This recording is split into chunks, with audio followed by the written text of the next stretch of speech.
Hello and welcome to the Daily Coronavirus Update live from Fox. I'm Claudine Wong, and we are going to be streaming for you every day on coronavirusnow.com. We start at 1 p.m. Eastern and 10 a.m. Pacific, and we bring you really all the latest information about the coronavirus outbreak nationwide. We always like to start with the big numbers because Fox has been tracking these numbers. Here's the latest. Keep in mind, these numbers are always changing, so we try to give you the very latest when we have them. All right, take a look at your map and you can see the states that are marked in orange. Those have the biggest numbers. There are now more than 35,000 cases across the country. 471 people have died from the virus in the U.S. We know New York has been hardest hit with the most coronavirus cases in the U.S. by far, with more than 16,000 confirmed cases, and 7 states that you see them highlighted on this map have more than 1,000 cases. All right, let's take a look at the markets as well for you, because certainly it's been a tough road here as investors wait to see if some kind of deal can be made on this coronavirus stimulus package. We know the first vote did not go through, but we are hearing from lawmakers on Capitol Hill that they are trying to work out their differences. Certainly the market responded to the vote not passing. We will wait and see how the market responds today as we continue to watch things on Capitol Hill for you. All right, we now want to go to New Jersey, and Bill Spadea, the anchor with Chasing News, he's joining us from Princeton, New Jersey, not far from New York City. Good morning, good afternoon to you. And how are things doing, going? Claudine? Oh, we're hanging in there. I'll tell you what a morning. You know, we hear a lot of the news reports about our testing centers that have opened, and part of the challenge, of course, in anything like this is consistent communication. So the newest center opened up at our PNC Arts Center. It's a huge area in central New Jersey. They opened it up at 8 o'clock, and by 8:30 it was closed. And part of the problem is just the mad rush of people going. And you know, my contacts in law enforcement and the medical community say part of the issue is people showing up at the testing center without symptoms. They're just scared, they're nervous, they don't know. And you know what I've been telling people all along, and you know, I have the advantage of being on the radio in the morning. I do a morning drive show, so I take calls and I'm hearing from people, and I'm just saying, look, you've got to go to your medical professional. If you don't have symptoms, just stay home. You're going to be okay. And that's part of, I think, the challenge that we have with this is all the different information coming out from so many different sources. I had a guy call me this morning in line who was short of breath and said, "What do I do?" I said, "You hang up from me and you call 911. You definitely don't call a radio station." But I think, you know, at this point, people were waiting so long for the testing centers that they figure, you know, it's kind of like the panic buying, I think. They figure if I get in line, maybe they will give me a test if I tell them I have something. And that really clogs up the system. And I know we've had, as these testing centers open up, there's just not enough of them. And so, and I would argue that some people, I mean, shortness of breath could be just out of sheer anxiety that people are feeling, and they can't diagnose this, which makes it even more important to check with your family doctor first, right?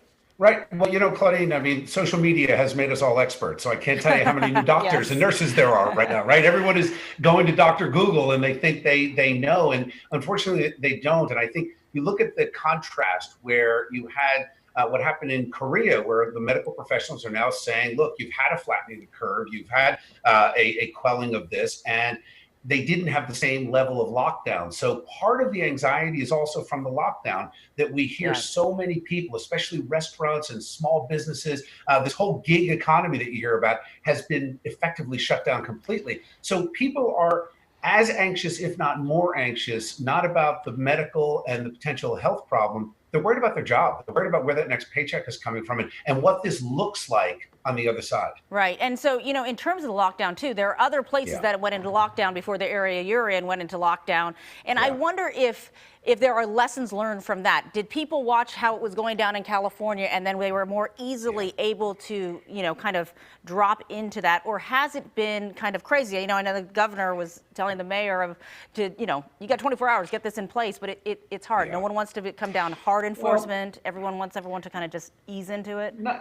Not only that, Claudine, but, you know, we've had restaurant owners that got a call from the health departments and the local police with a 6-hour window to shut their doors and convert to a takeout only. How do you tell 50 workers, sorry, we're not sure how this is going to work. We're going to have to send you home for now. So thousands and thousands of layoffs and people very unsure. And part of it is mixed messages from the different political leaders. So in New York, you've got this, it's almost a raging battle between Governor Cuomo and Mayor Bill de Blasio. De Blasio saying over the last week, we're going to have to shut New York City down. Cuomo saying, no, we can't shut New York City down.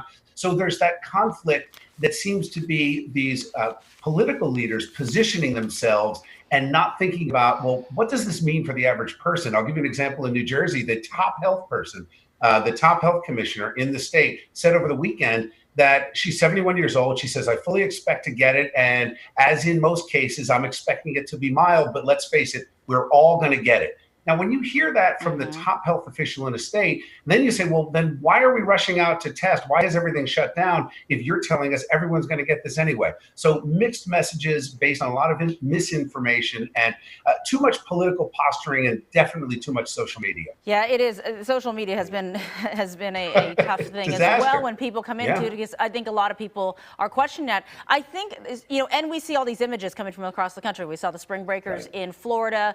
You know, we see people at beaches and different places where they're told, oh, wait, I thought I could go out and take a walk. You just can't do it with 7,000 people who had the same idea.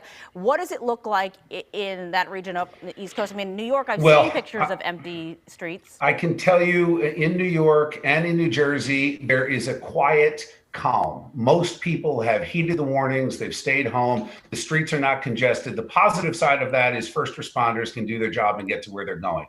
The negative side is we have, again, these conflicting messages, right? So many places closed as non-essential, but they keep the liquor stores open. Now, you might say, okay, that's good because, hey, what am I going to do? I'm hanging out at home. But I think there are these unintended consequences long-term that people in New York and New Jersey really need to think about, and they are already thinking about it in terms of domestic violence, drug abuse, alcohol abuse, not to mention the financial strain on an economy that was just starting to swing back and get strong. We had all this momentum. Now you've got millions of people not sure where their next paycheck is coming from. So this is the quiet before the economic storm for sure. But I can report to you that people are taking a pause and they're saying, okay, let's see what's next. And part of that is there hasn't been a lot of direction from anywhere in terms of political leadership saying, this is the next step. You know, I referenced South Korea. They had massive testing and had the highest rate of testing in the entire world, and they controlled it because they had a plan to isolate and treat with the test. The challenge in New York and New Jersey is we've got all these long lines for testing, but no plan on what to do with people if they're sick. And that's part of the challenge. I mean, we had some good news coming out of the White House last week as far as these malaria drugs. I think that we've got some positive news on the medical front, but again, what's the plan if you test positive? Because they're telling most people, just go home. And we should say, too, that people heard that, and then you had medical professionals saying, no, you can't have that. Don't take that. You can overdose on it. And you had the manufacturer of the malaria medicine saying, you know, we're not just going to give it to everyone. We're in testing for COVID-19. So you're right. It is confusing, and as it does change and changes across the country in various cities across the country, certainly that raises a level of anxiety. We hope, though, that it settles down into a space where we can move forward and move forward together, because if we don't do that, there is that sense that things aren't going to get better. And most of this is going to be the anxiety on economics. You know, we can't highlight this enough that at this stage where there's anxiety over a medical situation, which is largely unknown to a lot of people, they're still figuring this out. The one thing that we do know is that across the world, they're starting to get back to work. So I think when we look at that and say, you know, the reason this thing didn't pass in Washington, one of the reasons is that it's $2 trillion. And I think they're looking at that saying, we're really blowing things up here. What do we do? And I'd like to hear the stakeholders get back to the table and say, how do we get America back to work? How do we get New York, New Jersey, California, et cetera, back to work? And at the same time, take a model from overseas, especially Korea, and say, if you're going to get this massive testing, let's have a plan in place to what we do in terms of isolating areas. I mean, Governor Cuomo did this just a couple of weeks ago, isolating the area of New Rochelle, where there was a high breakout, a high number of people testing positive. That was smart decision making, but somewhere we lost the thread from there. So we're going to need to get this back. And I think long lines at testing centers without a plan on what to do if people test positive, not helpful for anybody, especially our first responders and the nurses and the cops who are out there on the front line and the docks. You know, they deserve our thoughts, our prayers, and our praise, because they are the front line of this, and they're dealing with all the political indecision and picking up the slack to help people take that next step. And all the frustrations and everything else. So certainly a shout out to all the first responders across the country and everyone down from the first responders to the grocery clerks that are still showing up every day to make sure that what Walmart, we can Home keep Depot. going.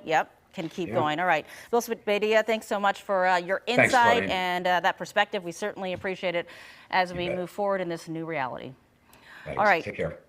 If you are just joining us now, this is our Coronavirus Now update. It is a daily update that starts at 10 a.m. Pacific, 1 p.m. Eastern, and we really want to just bring you the very latest from across the country as we check in with our various sister stations. We stream live for you for about a couple of hours. We're also on Facebook streaming from all our sister stations across the country. So if you have questions, we have medical experts that we are going to be talking to with your questions. So it's an important way to really just log in and to check in and get the various updates that we really want to get to you all morning and all afternoon long. All right, we want to take you now to Hayward, California, because we are just talking about those testing sites, and this one was just set up. They just sent out something yesterday telling the local community in Hayward we are going to have drive-through testing, and so this is one of the newest places to pop up. The city of Hayward opened this so sick people, first responders, and healthcare workers with suspected exposures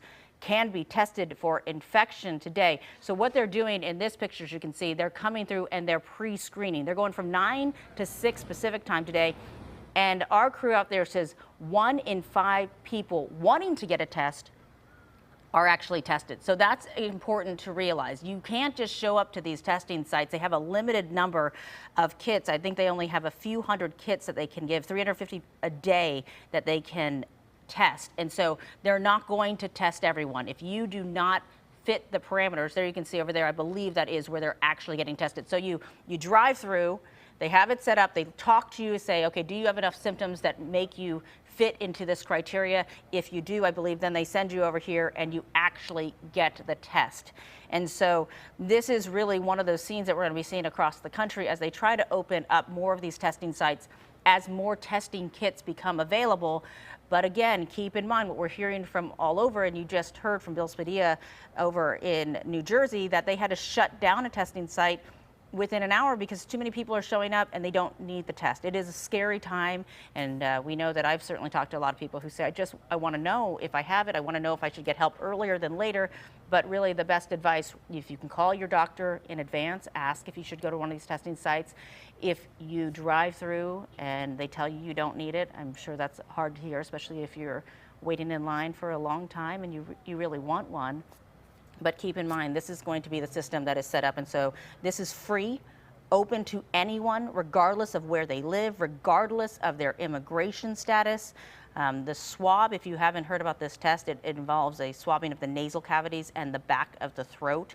Apparently, it is not the most comfortable. And certainly you can see there, that's the digital thermometer.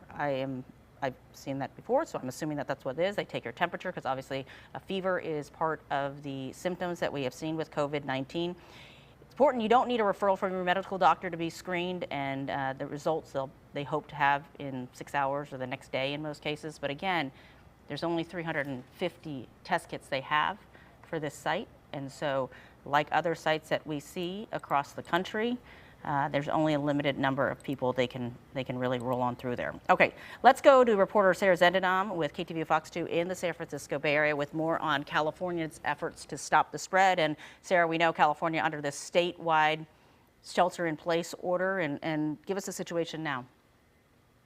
Yes, so the entire state of California, as you just mentioned, under this stay-at-home order. I'm actually working from home today, which, as you can imagine, pretty interesting workflow for a reporter to be inside, but nonetheless, we do have very important information to share. So the major disaster declaration that Governor Gavin Newsom did ask President Trump to approve was approved yesterday. And that basically means that federal funds are available now to state and local government. So the money really does help with emergency support like disaster aid, legal services, and crisis counseling. It's really just giving California more resources to help fight the coronavirus pandemic. Now, this is in addition to the $1.1 billion already put towards the state's response last week. That came after Governor Gavin Newsom signed emergency legislation. So a lot is being done in this state. Now, it really only took a few hours for President Trump to declare the major disaster after Governor Newsom sent a letter early Sunday asking the president to approve the request. Now, in the letter, Newsom said the coronavirus crisis here in California is going to get worse, and it's already had severe impacts on really all walks of life in California. President Trump did approve the declaration also in New York and Washington. Now, these are the three states across the country that really have been hit hardest by coronavirus. We have some highlights of exactly what the federal government is going to be doing now. So FEMA will supply 8 emergency medical stations in our state with 2,000 beds. Governor Newsom previously said that if people don't take preventative measures seriously, 56% of Californians will get coronavirus within the next 2 months.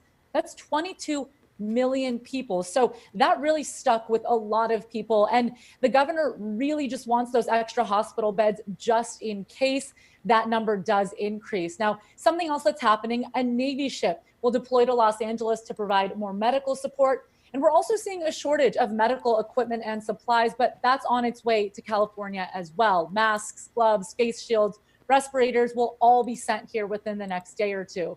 Now, the federal government will also cover the cost to deploy the National Guard to California. So a lot is being done, Claudine, at the state and federal level. Really, all they ask is people to take these social distancing guidelines seriously. I'm sure you saw pictures across California. Beaches were crowded, popular tour destinations were as well. So a lot of those popular hotspots have actually been shut down by officials across California because they want people to practice that social distancing, stay home only if you really have to leave for essential things like grocery shopping, going to the doctor, picking up medication. Those are the reasons why you should be leaving your house. Sarah, other than that, you really should just be staying home. Sarah, do you feel like, people are purposely defying or are you seeing and hearing from people that they're purposely defying the shelter in place?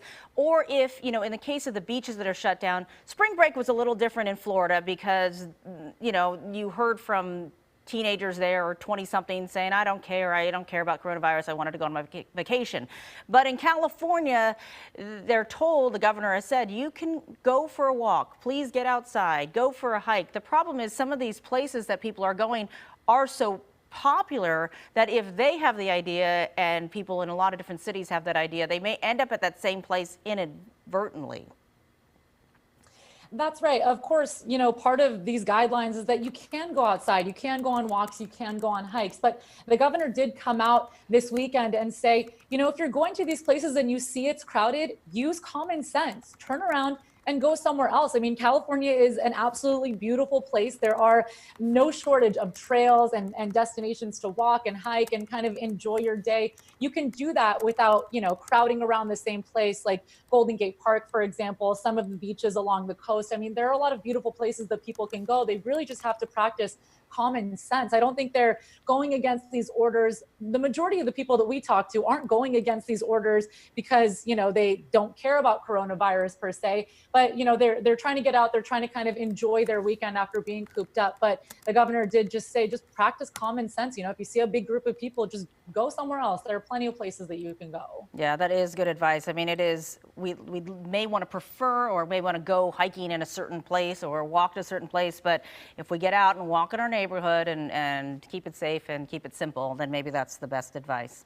All right, Sarah Zendenon reporting live from the San Francisco Bay Area this morning. Thanks so much for your perspective on that. Is California one of the strictest places in the country and the statewide order that is in place there. All right, if you are just joining us, we appreciate you tuning in.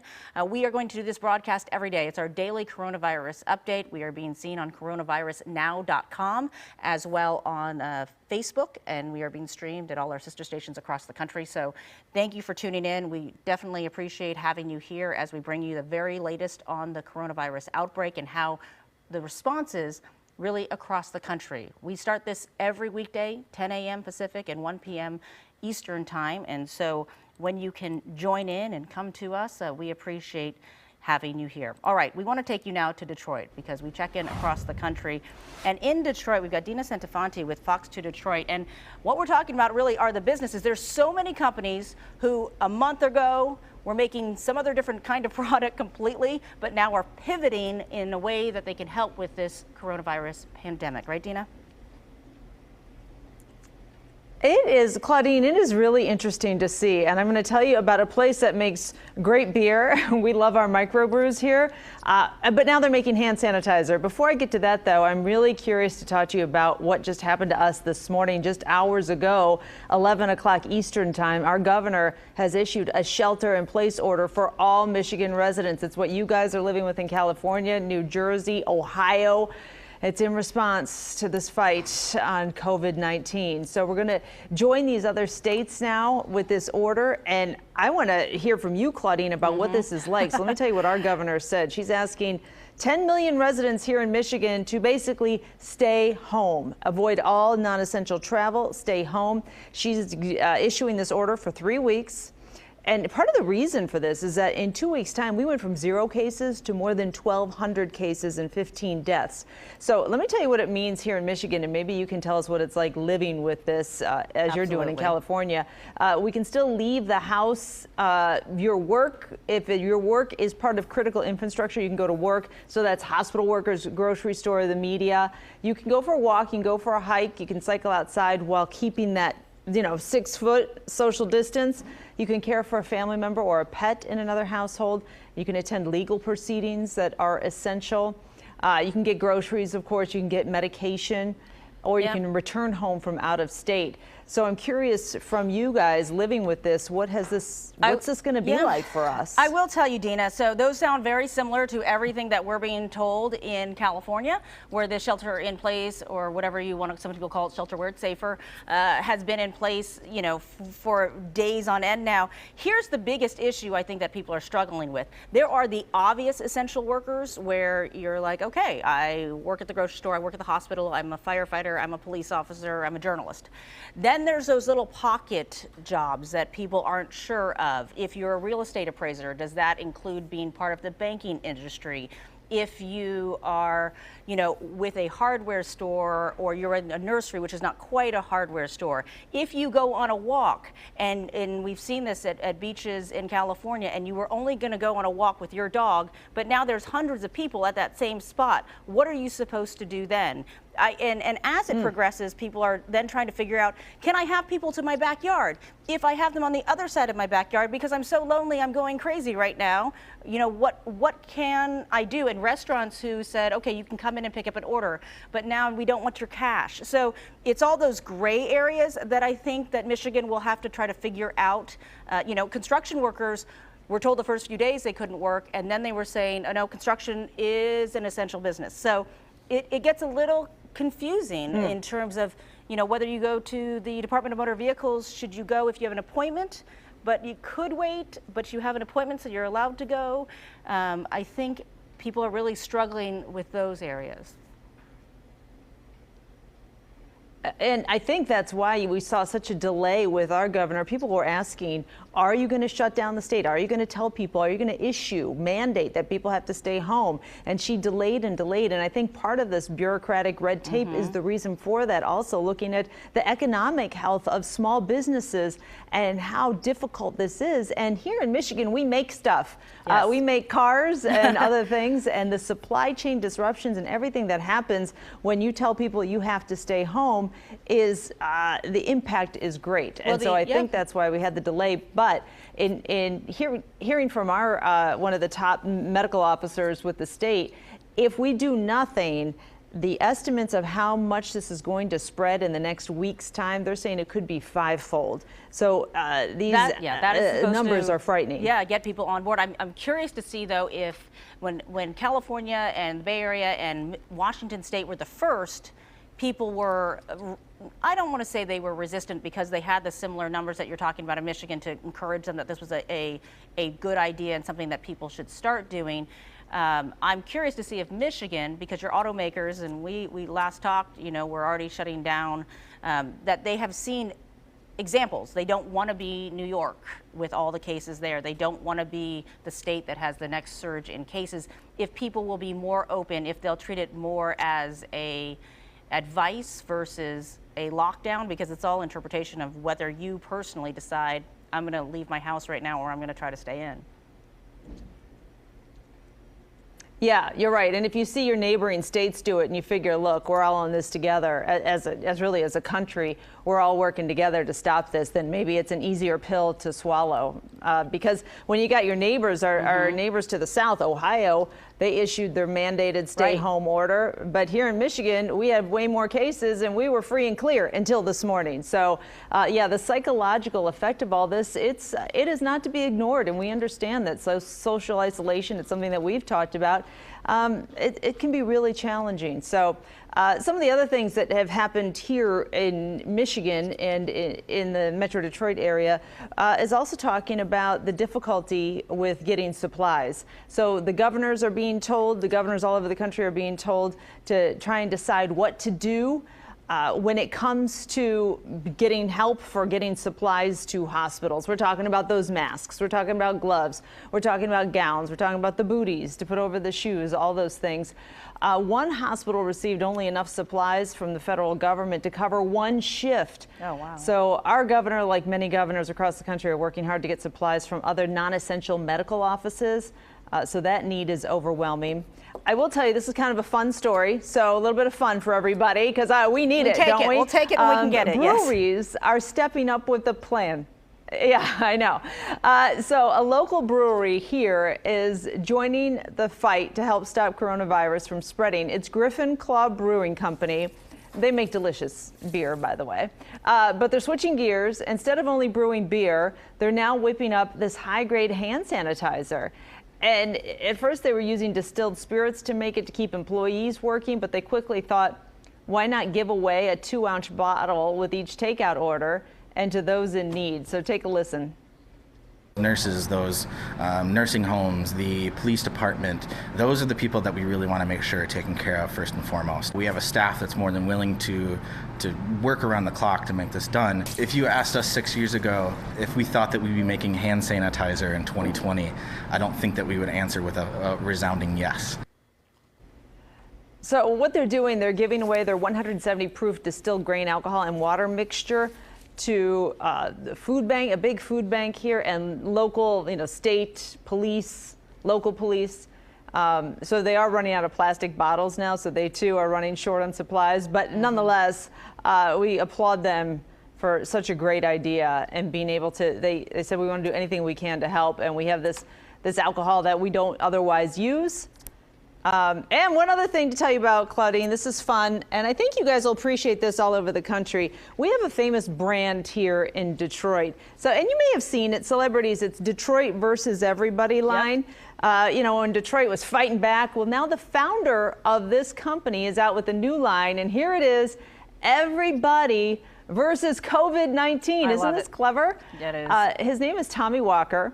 Yeah, he's created the hoodie and the t-shirt to remind people that it is everybody against the virus rather than everybody against each other. So he hopes that these hoodies and t-shirts will bring people together while supporting local businesses. So proceeds from these hoodies benefit the Detroit Small Business Stabilization Fund. So you can do it online. It's DetroitVersusEverybody.com. But kudos to him for coming up with a good idea. Well, and also sending a message, because this is it, right? I love it. I think that's fantastic. And I think it's great to see the businesses being innovative and trying to figure out how to respond in this, because, of course, we hope the stimulus package and the money and the help and all that stuff goes through in the big picture. But every day in their own communities, with their own businesses, whether it's getting takeout or doing whatever they can, it all makes a big difference. And I think especially the small businesses need all the help they can get. So I love the ingenuity of trying to just create something that people can really get on board with. Yeah, and trying to just be part of the solution in either a big way or a small way, because you're right, if we're waiting for government to agree on stuff, that might be a while. So we need to figure this out.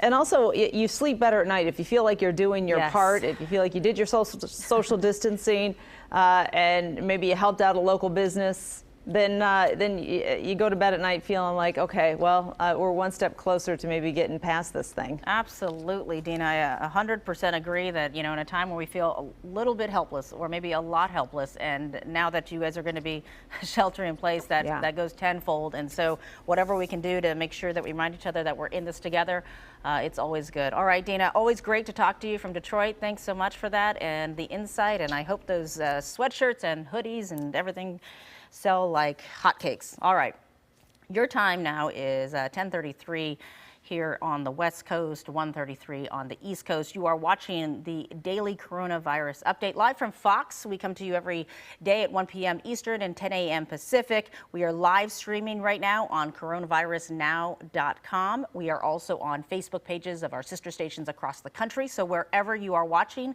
we appreciate you joining us because we want to make sure that we have all the latest for you, checking in around the country with various experts and folks to see how we are all doing this together. All right, we want to go to New York City now because, when we talk about how people are enduring this, it's the teens and the high school kids who are also struggling. We've got Hafiz Lakhani, college admissions expert and president of Lakhani Coaching LLC. And so, Hafiz, thanks so much for joining us. A lot of attention has been Thanks for having me. put on these, high school seniors because they're trying to figure out this whole college process. They can't visit, and that's a tough thing. But we can't forget about the high school juniors when you're talking about the AP test, the SAT, the ACT. I know a lot of parents who are sitting there going, what does this mean? Either my kid hasn't taken the ACT or the SAT yet, and maybe this takes away 2 or 3 or maybe 1 or 2 opportunities for them to do that. How will colleges look at this? How do we manage this? So on top of the stress of just our everyday, we worry about our children's future, and this is a big thing. What are you telling folks, especially maybe they don't have great grades in their spring quarter and now they're remote learning? Sure. For high school juniors especially, this is an unprecedented time. I mean, not only are hundreds of thousands of high school juniors, high school students in general, now doing virtual learning, but especially for college preparatory tasks like the SAT and ACT, domestically, there are only 7 SAT dates a year. Internationally, there are only 4 SAT dates a year. One of those just got canceled worldwide, the May SAT sitting. So there's a lot of anxiety out there in terms of when will people get a chance to take the tests that are required for the vast majority of colleges. One piece of advice I'm sharing, the colleges have a lot going on right now in terms of, obviously they had their entire campuses leave and they're doing remote learning themselves. But I think you can expect that this fall there will be some adjustments to the rules for admissions. I think you're going to see a temporary experimentation with test optional at a number of universities to basically take some of the pressure off of students who weren't able to take those SAT or ACT sittings on schedule. Right. Do you think the problem is right now, too, is that though there is no decision and that increases the anxiety? I mean, I've seen some colleges who say, okay, May 1st was always the deadline, going back to the college seniors where you had to say, this is where I'm going to commit to. Some are saying June 1st. Some are still saying May 1st. And so when it comes to the juniors, they have more time to kind of adjust what they want to do. And that's why they're not making maybe clear decisions yet.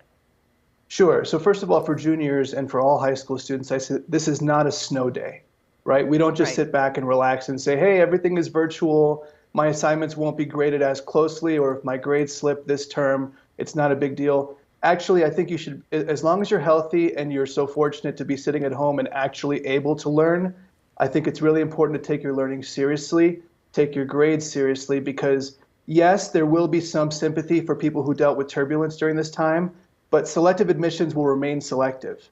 And come application time, your transcript will reflect how seriously you took your academic life during this window. Yes. As far as seniors, you made a great point. We are in kind of no man's land. So really important dates coming up. April 1st, just around the corner, is typically the deadline by which colleges notify the vast majority of applicants whether they've been accepted, denied, or waitlisted. This year is unprecedented in terms of how important the waitlist is going to be. It's almost certain that yield, the percentage of students who come to a college that were accepted, is going to drop tremendously this year due to health issues in families, financial issues, and international students. There's a huge question mark on whether international students will show up this year. Right, if The they U.S. can plan economy. on that, right? I mean, I'm because sorry? whether they can plan on even being able to attend college if we still have some travel restrictions in place, right? Absolutely. Travel restrictions, there's a huge question mark as to whether student visas will be granted on the same level that they've been granted in the past. We've been seeing a drop in international enrollment on the Open Doors report for the last 2 years running. I think this year you're going to see a huge drop. So colleges are going to be in a huge financial kind of balancing act of where are they going to get these tuition dollars that international students typically provide. You may Right. be aware that international students supply about $41 billion to the US economy every year. So there's going to be a giant question mark as to, okay, if those dollars aren't showing up, where are the other students going to come in to fill in those sort of seats? And that's where the wait lists come in. So I'm So- advising high school seniors right now, you'll be finding out in a week or so, in many cases, where you've gotten into college. If you are waitlisted to a school that is a high, high on your list, a place where you would absolutely matriculate if you were accepted, take that waitlist offer very seriously and write a letter of continued interest. And in that letter, it shouldn't be just a generic letter. It should be a sincere and specific letter. I'm asking seniors to do two things. One, talk about what has changed, what has progressed in your character story since you applied 3 or 4 months ago. And B, if you would absolutely attend that school were it offered to you, make that commitment in writing. Say, if I were given an offer of acceptance, I would absolutely take it and come, join your campus. That's certainly great information. I wonder, what about the people, the kids who have parents whose jobs are affected by this pandemic, who said, you know what, where my parents were working before, I could afford to go to this school. Now we don't know if we can afford to pay our rent or our mortgage, and I'm not sure if I should say yes because I'm not sure where my family stands. Exactly. It's a heartbreaking situation. I mean, honestly, in my lifetime, I've never seen anything like this. So we're going to see some really tough decisions families have to make and schools have to make in terms of people who applied to college, let's say a private university that has a certain cost, and they're offered financial aid, but that financial aid may not make up for what, the affordability gap, right? And so that's, again, going back to why yield this year will almost certainly drop, because there are so many variables, so many intangibles, that they're going to be heartbreaking stories in every direction, whether it's domestic students or international students, people who wanted to attend a certain college when they applied 3 or 4 months ago, and when they get their letters, it may not be possible for them to show up. Do you think they'll adjust financial aid? I mean, people who have filled out those FAFSA forms and have asked for financial aid, given these new circumstances, can they expect maybe some more help to make that possible?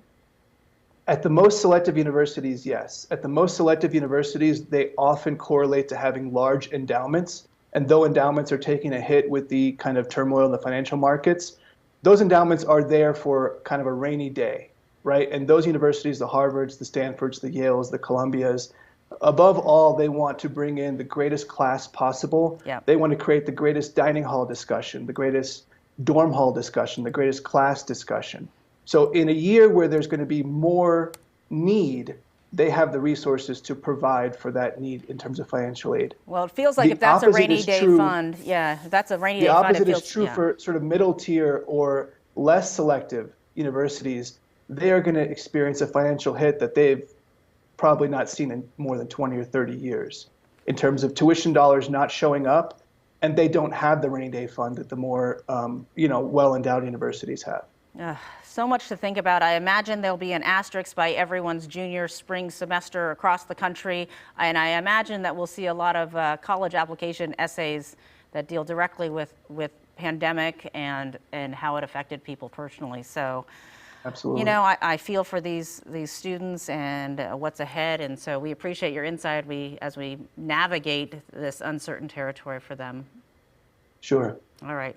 That's Hafiz Lakhani, the college admissions expert and president of Lakhani Coaching. Certainly a very, very tough time for high school students they deal with really not just what is in front of them today, but their dreams of their future and really what they thought it would look like and and how that landscape continues to change. Okay, if you are just joining us, we do have some really breaking news. We've been talking about the Olympics in Tokyo that were scheduled for this summer, and there was a report out earlier that said they were thinking about postponing it.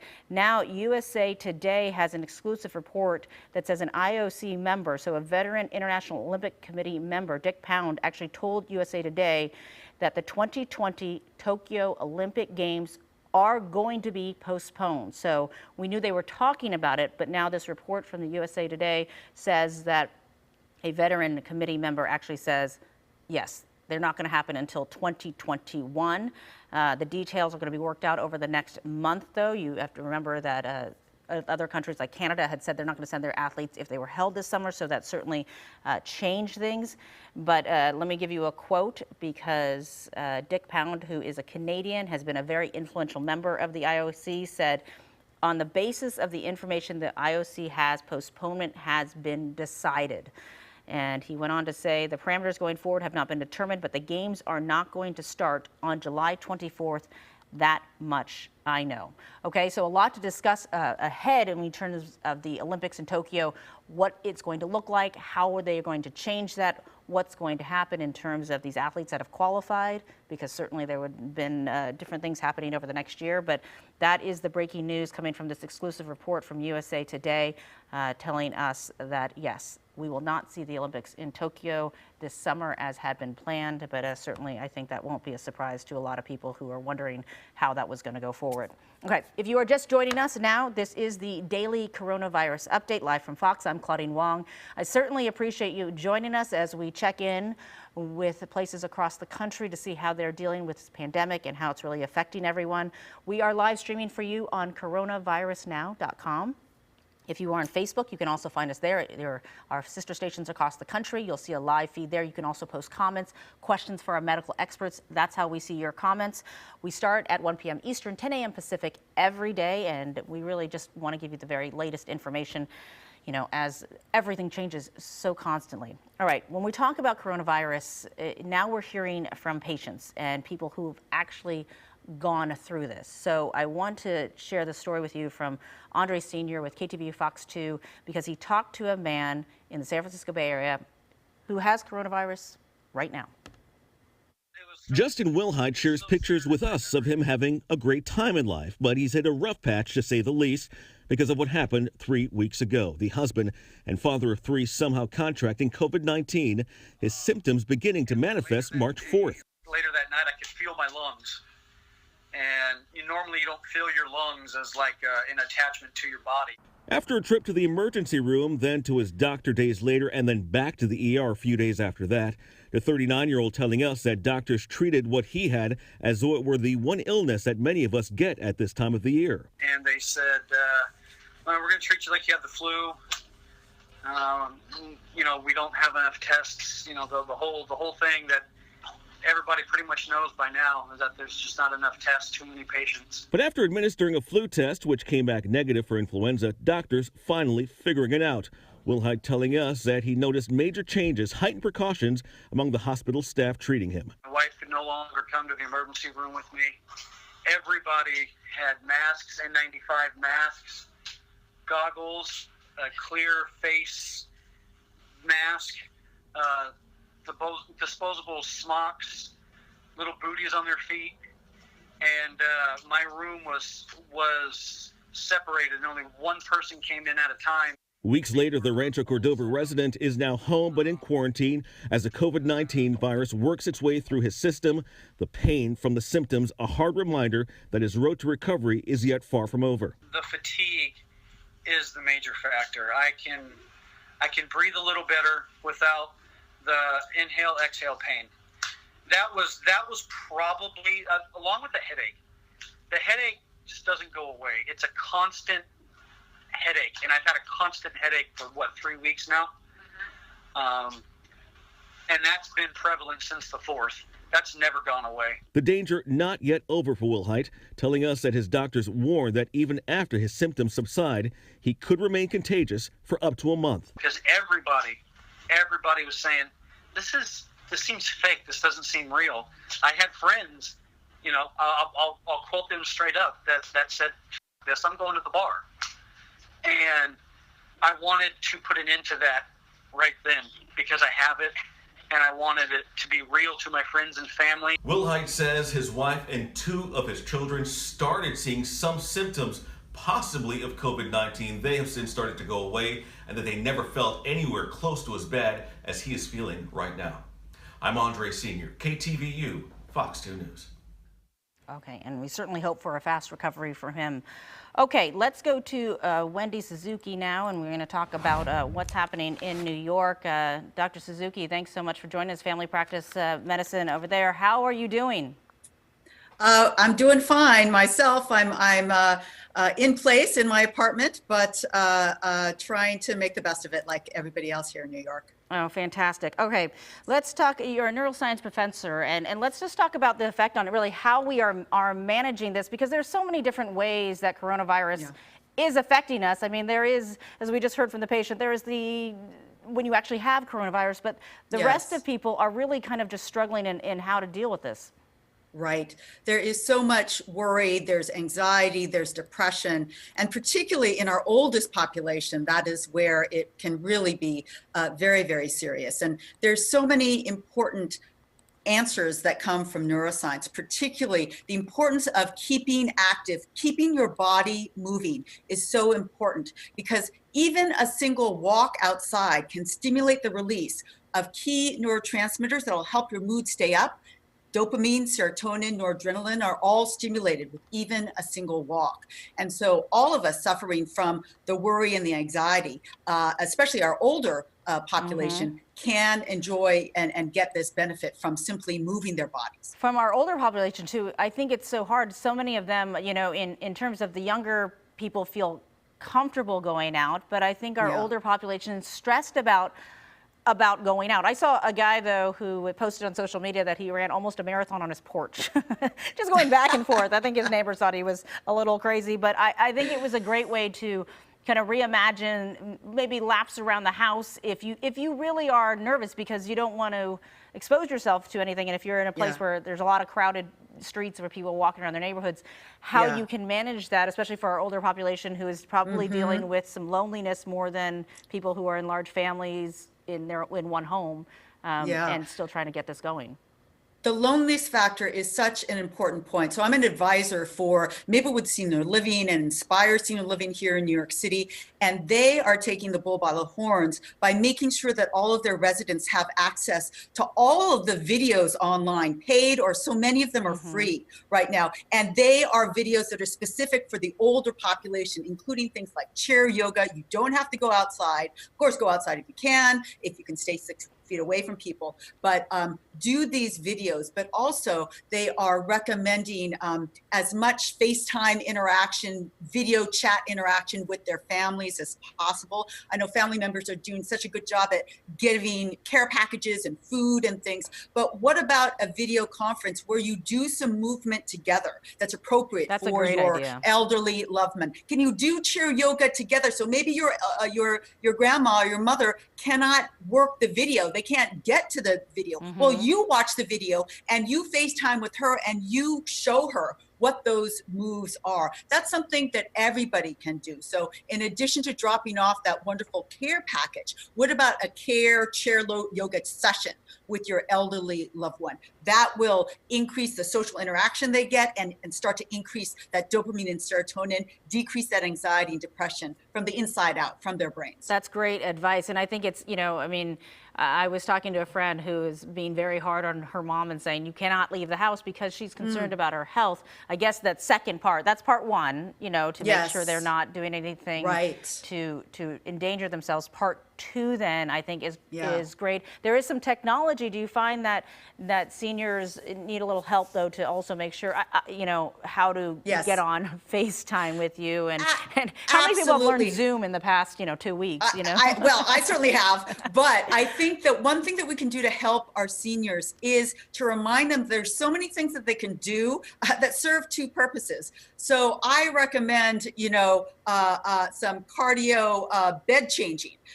All the chores you have to do across the house. That is exercise. That actually gives you a good workout. I don't know if you've seen the movie Mrs. Doubtfire, but imagine that vacuum cleaner scene.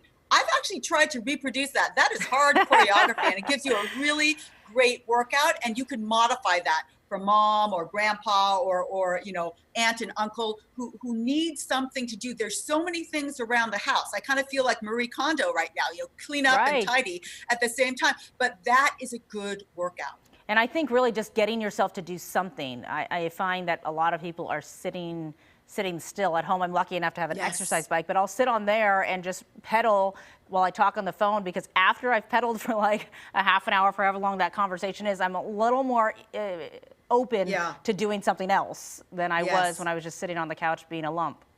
Absolutely, absolutely. So take on that project, dust the blinds that you never do, vacuum the corners of your apartment, which is what I did actually when I had too much time on my hands and I was trying to figure out new things to do in my apartment. I know, our houses are going to be much more spick and span, absolutely. And clean.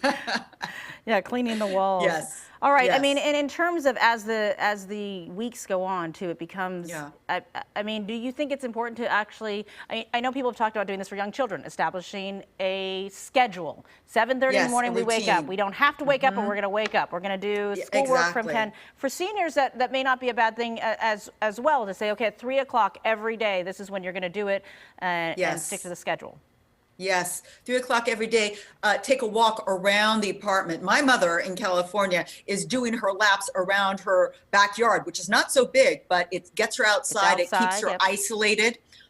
Here in New York City, we do not have backyards, sadly. However, I happen to do online video workouts anyway, but if I needed to walk as my workout, I would absolutely just walk around the apartment. Just walk around the apartment. Listen to some music. Listen to one of the great podcasts, or talk on the phone with your son, your daughter, your niece or nephew that calls. Make that calling time a good walking time around the apartment. It's safe. Great. They can do it. It can still get their heart rate up, and it will get that dopamine and serotonin up in their brains. Well, yes, I honestly, I saw someone posted a video, and it was someone watching a television show, and during every commercial break, which is about 2.5 minutes long, they do laps, and then when the commercials are over, they come back and they sit on the couch. And so, hey, whatever works. It's a new day. We need to start doing this. And absolutely. All right, Dr. Wendy Suzuki, professor of neuroscience and psychology at New York University's Center for Neuroscience.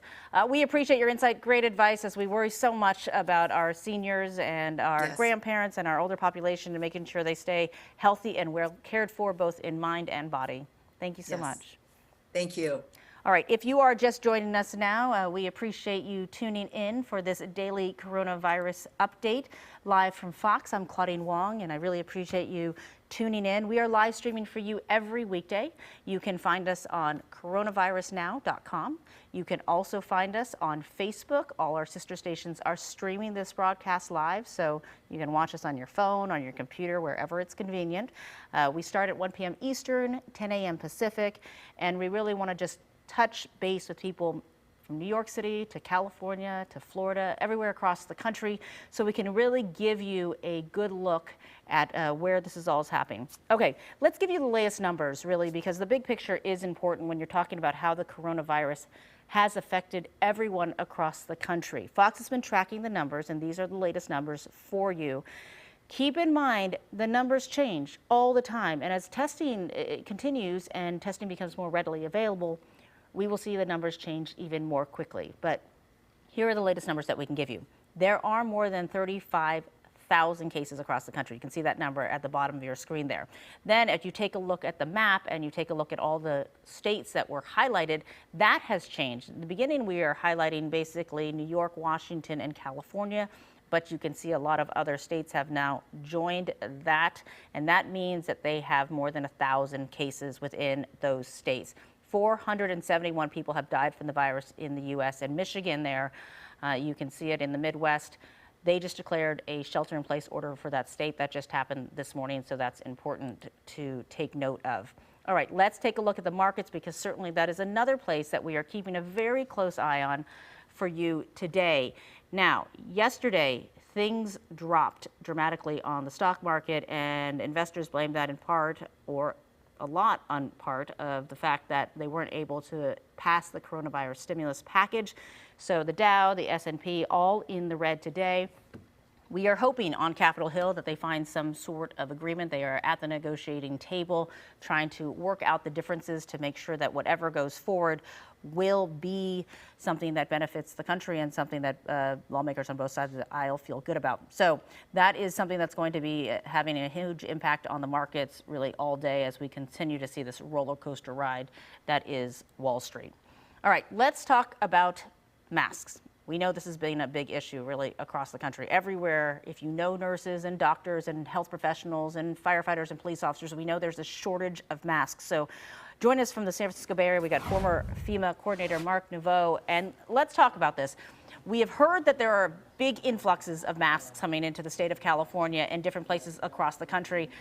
I would argue that medical professionals and health professionals would say they're not really coming soon enough for the need that is so great. Good morning, Claudine. Yeah, we are in agreement there. It seems like it's disproportionate depending upon where you look across the country.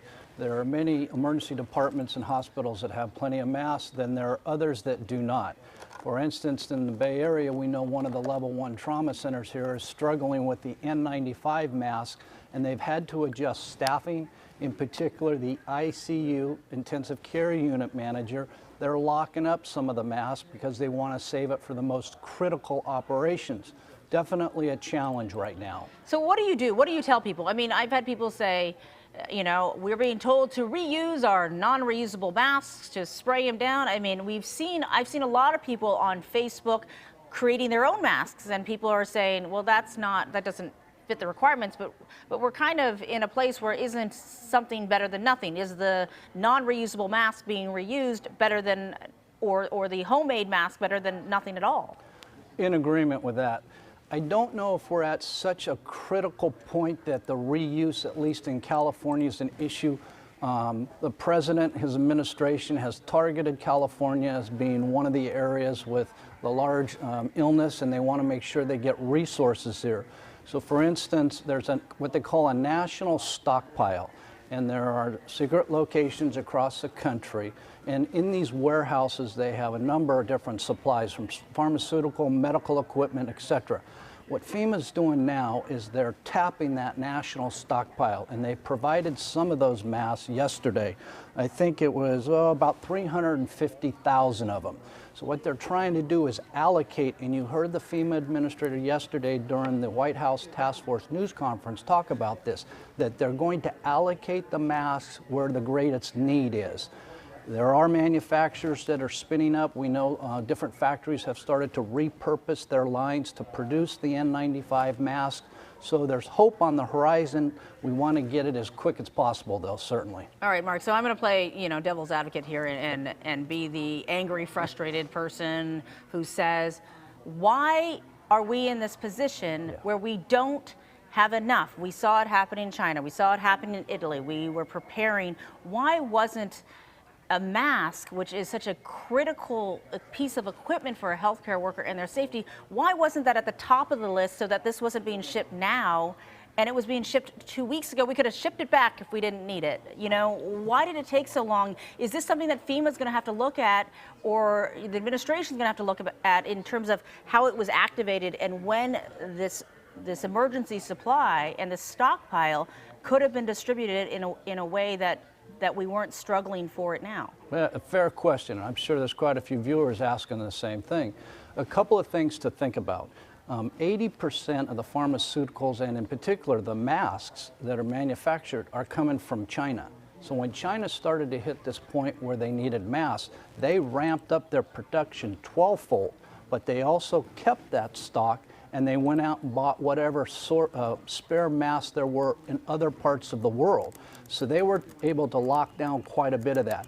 For instance, 3M, which is talking about providing, or did provide today, I should say, I think it was 500,000 masks to New York. They actually get their masks manufactured in a factory in Shanghai. So there's been some planning in terms of an outbreak of this nature, national stockpile, et cetera. But I don't think anybody could forecast the run on the bank, if you will, the amount of masks and medical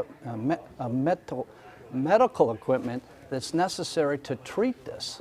Yeah, and I can see that. There are some people say, it's like anything, whether it's oil or masks. If your supplier only is one place or one person, that's certainly something that people should think about in diversifying. Is it just a cost basis that we're trying to get it from China versus having a manufacturer in the States or in Canada or in Mexico or somewhere else that we could have made something that would have had some more opportunities? I mean, obviously we're in a pandemic, and this is uncharted territory for everyone. But in terms of making sure that we don't repeat system-wide issues that we are seeing now, I wonder if that's going to be something that is looked at, or if they're just going to say, well, this is a pandemic, it won't happen again. We can go back to what we were doing before. There is some planning in place. They call it an MMRS, Metropolitan Medical Supply, and the 4 biggest cities in the Bay Area have that. There's also what's known as UASI, Urban Area Security Initiative, a lot of funding from the federal government for planning and equipment. So there's a lot of efforts that have taken place. I think what FEMA and the federal government, along with state and local officials, when they get through with this, is to take a look at not only the amount of equipment we have in reserve, but also where that equipment is manufactured. Now it's not becoming an issue of economics. For instance, in New York, when they were trying to source the N95 mask, one of the presidents of the health system out there was talking about how he was paying 58 cents per mask. Now with the demand, they're having to pay $7 a mask. And so there's this challenge between economics as well as having enough. And I think people are going to have to take a look at this from a national security standpoint as well. They're paying that not because the company is price gouging, which it sounds like, but because it costs more to make it in one place versus the other place? I mean, which one, I just want to clarify that. I think it's a little bit of both. Where the president was sourcing those masks, they were coming out of Mexico. I don't know if that's a distributor or what, but you can see part of it is, I think, some supply and demand starting to kick in, although there are price gouging laws that come into effect. You can't increase the product price more than 10% during a disaster. That applies certainly in the United States. I'm not so sure it applies outside the United States. So I guess the big question now is, as we wait for these masks to come in, I mean, we've seen it in grocery stores where they say, don't worry, the food supply is steady, so, don't buy everything off the shelves. Take it day by day, and it will restock day by day. Is this mask shortage going to be something that we can't get in front of? Or do you feel like, when you start reaching out to the other places, whether it's $7.58, that nurses and doctors and first responders or whoever needs one will be able to get one? I think it's threefold. I think what's happening, which is wonderful, and you see this quite a bit whenever America is at its most challenged, and that is Americans donating masks and gloves and helping out. The companies are repurposing their N95 construction masks, and they're providing that free of charge to a lot of emergency departments. So you're seeing Americans help out. That's number one. Number two, that supply chain is going to continue to ramp up. There may be challenges, but they're going to empty that national stockpile. We may have to reallocate where some of that equipment's going. But this situation also holds true for like groceries in a grocery store. We know that the supply chain can support it. But what's happening is there's a little bit of unease, and people are saying, let me buy enough groceries to get through that. That's what happened with some of these masks too. Some of the medical systems went out and started purchasing those because they didn't want to run short. So I think it's going to take somebody to have, and I don't know if this comes at the national level, but to say we've got to reallocate our stock to that area that most needs it. Well, we hope, our hats off to all the people on the front lines of this and trying to treat those who are sick and help out. And so we certainly hope that whatever needs to happen to make sure that they're safe, they get. Yeah, so, well said. Mark Nouveau, thanks as always for your insight, former FEMA coordinator, with insight on how this whole process works and really where we go from here. Thanks so much, Mark. You're welcome. It's nice to see you, Claudine. Good to see you too. All right, if you are just joining us, this is your daily coronavirus update live from Fox. I'm Claudine Wong. Certainly appreciate you tuning in and joining us as we check in across the country for how things are going as we all together deal with this coronavirus pandemic. We are live streaming for you every day. We are on coronavirusnow.com. We are also on Facebook pages on stations across the country. So if you're watching us there, that's great. We appreciate that. There are comments, obviously, that you can make below. If you have questions, really anything on how it's affecting you personally, we do have medical experts. We're about to talk to a doctor in just a few minutes here as well, who can answer some of those questions for you. So go ahead and make sure that you put those in comments. Before we get to that doctor, we want to go out to Washington, D.C., though, and reporter Tom Fitzgerald with Fox D.C. And let's talk about that stimulus bill. Everyone's watching it. We're watching the market react as we're trying to figure out if lawmakers can come to some common ground and get this thing going. Tom? Well, you know, Claudine, that's the big question here. Are they going to make this deal? Late last night, the Senate voted down what we're calling Stimulus 3 right now. The Democrats argued what they called a bailout of corporations on the one hand, and then not enough in there for rank and file workers. So as these debates have gone on, what's happened is the size of this package, Claudine, has continued to rise. This started at the end of last week as a $1 trillion stimulus. We're now hearing upwards of $2 trillion. Now, the Democrats have won some victories in the negotiations from what we've learned, Claudine, along the lines of unemployment insurance. We've now heard that that's gone up to at least 3 weeks. They've also brought in some stimulus aid to what's been referred to over the recent years as the gig economy. People will be able to get aid there if you were a freelance worker, job to job. They are also making some inroads here on more aid to healthcare workers as well. So what we've seen here is that the Republicans really have not given a lot back on their side for what they've been focusing on, you know, a lot of the corporate aid, but they have been adding on as the Democrats have come back to the table and said, you know, they wanted some more things for rank and file. And important to remember, this is the stimulus bill, Claudine, which would include those checks that would go out directly to workers making $75,000 and under. And I know a lot of people are looking very closely at that. You know, Steve Mnuchin said, you know, today that they're very, very close, you know, when you're talking about the third version. Yeah. It's interesting to see how the coronavirus is affecting the votes, though, because certainly you've got a lot of, you know, at this point, Republican senators, not a lot, but a handful of Republican senators who have tested positive, who cannot vote on this remotely. The last vote was very, you know, 47, they need 60. You know, do you think we're going to see, are you getting the sense that we're going to have to see a few more votes where it goes to, you know, 55, 56 as they get progress, or do you think they're going to wait to make sure that they can guarantee that they know they have enough people on the side before they hold another vote again? Because certainly when these votes happen and the stimulus bill doesn't pass, no one likes it. The American public doesn't seem to like it. The markets certainly don't. Well, the Senate leader, Mitch McConnell, said that they are going to vote again today. Now, whether they vote with a full slate of senators, that appears unlikely because, as you mentioned, you know, we do have Senator Rand Paul in just the last 18 hours having released information that he did test positive for coronavirus. Several other senators are self-quarantining themselves. However, we have had no more announcements of any senators besides Rand Paul at this point testing positive. But, you know, Claudine, this is a situation that's going on in the House as well, too. Remember, we have members of Congress, which is not in session right now. The House actually already on a pre-approved break. They have been, we understand, pressuring House Speaker Nancy Pelosi that once the Senate passes, and they do believe this package will pass the Senate, well, then what do you do with the House? That's how legislation works. It's got to get through the Senate. It's got to get through the House. So they're saying, look, why are we going to bring in hundreds of members back here to Washington, D.C., put them on planes, put them in confined spaces? If we can get to the point where the House and Senate can negotiate this, come to an agreement, then why not just have a voice vote? If you do that, you only have to have 2 members on the floor. vote this out by voice if they are agreed on both sides that the stimulus bill, as agreed to and voted on in the Senate, would be as such in the House. That way, you wouldn't have to bring back all these members of Congress from across the country.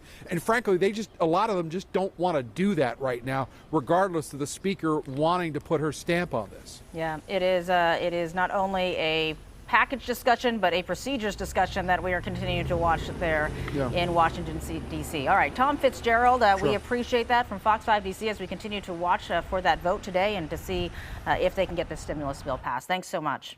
All right, if you are just joining us, this is your daily coronavirus update live from Fox. I'm Claudine Wong.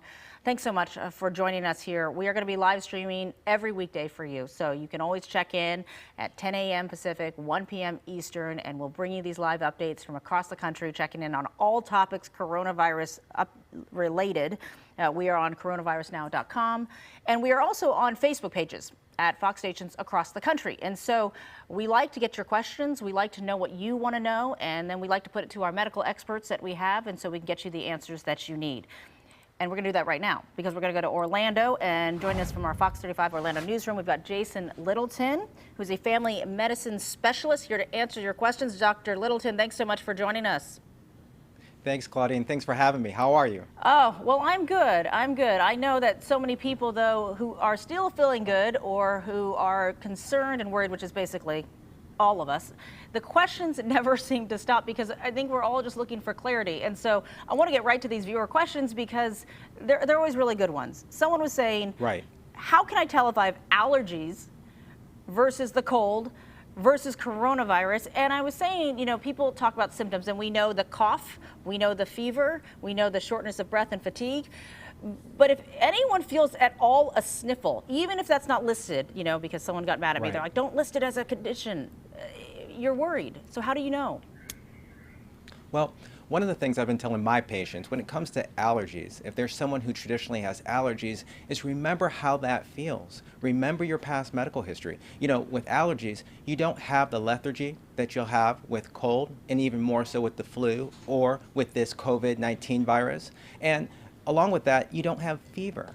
And that's one of the things. So with allergies, you know, you might have a skin reaction, watery eyes, itchy skin, but you're not going to so much have, you know, fever. You're not going to so much have, you know, this feeling of being tired or having muscle aches like you will with the flu or somewhat with the cold. And so I always tell my patients, remember your past medical history. Remember how that feels. And when you have more concerning symptoms, such as fever, cough, chest congestion, now we're getting more into terms of the cold and more in terms of the flu. Yeah, I think most of us know what it feels like when we wake up and we're like, this is bad. This is something different. Right. And I think it's hard to remember that right now when we're all so concerned. Our next question is with face masks. And obviously, I mean, we just talked to a former FEMA coordinator about the lack of face masks. And then people who, you know, I see people wearing them. I see people wearing ski masks and different things. And so the question is, do the face masks really work? And can they be reused? Because I know some people have an N95 mask. They have one. And they may be an essential worker who is out delivering, but after they use it that day, is it better to reuse it or not use it, or it's confusing? Well, you know, what we've been telling people, and even the Surgeon General has been discouraging the use of the mask because, one, it can cause more harm than benefit. First of all, we need to save it for the people on the front line. We need to save it for us medical professionals and people who are working up close with COVID-19 patients and people who are sick. The one thing about the mask that we do know is that the virus can get on top, can attach itself to the outside the mask. The virus is known to be on surfaces from 2 hours to about 9 days. So if it gets on your mask and you go to adjust your mask or to take it off at any point of the day, it can get on your hands at that point. And if you're not cognizant to go wash your hands immediately after and you touch your face, your nose, your eyes, again, now you basically put it right into the realm of contact where it can infect your body. So, you know, I would say that if people focus on good hand washing, good hygiene, you know, the mask is not necessary. Social distancing is important. Being at home, staying at home, if you do these things, the mask would not be needed. What if you have one of those homemade ones? Because I've seen a lot of people making ones that are washable and, you know, I mean, I know it's, you know, you have Lysol, you spray it down. I think still you would say just wash your hands? Still, I honestly, I would say it's not needed. You know, honestly, if you feel under the weather, if you have symptoms of a respiratory illness, then you can wear the mask so that you protect other people. But in terms of protecting yourself from people who might have the flu or even COVID-19, you know, it's not doing as much as you think it will. And I think for a lot of people, you know, just having a mask on, it makes them feel a little bit more comfortable. But in terms of it actually being efficacious, you know, I would discourage it. Okay.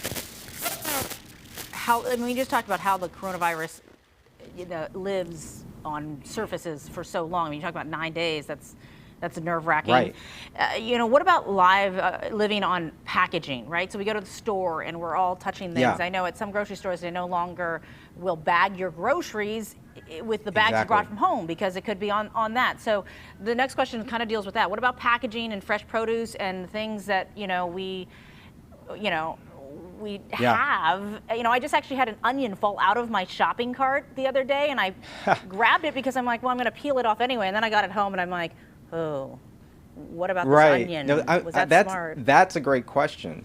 You know, a lot of people have had that question. And what I tell people, if it's in a package and you think it might have been handled by someone who might have had the COVID-19 virus or some other virus, you know, just use a disinfectant wipe and you can wipe it off. And the disinfectant wipes, whether it's Lysol or Clorox, anything with at least 60% alcohol will kill the virus. So I would just wipe down the packagings if you have any concern there.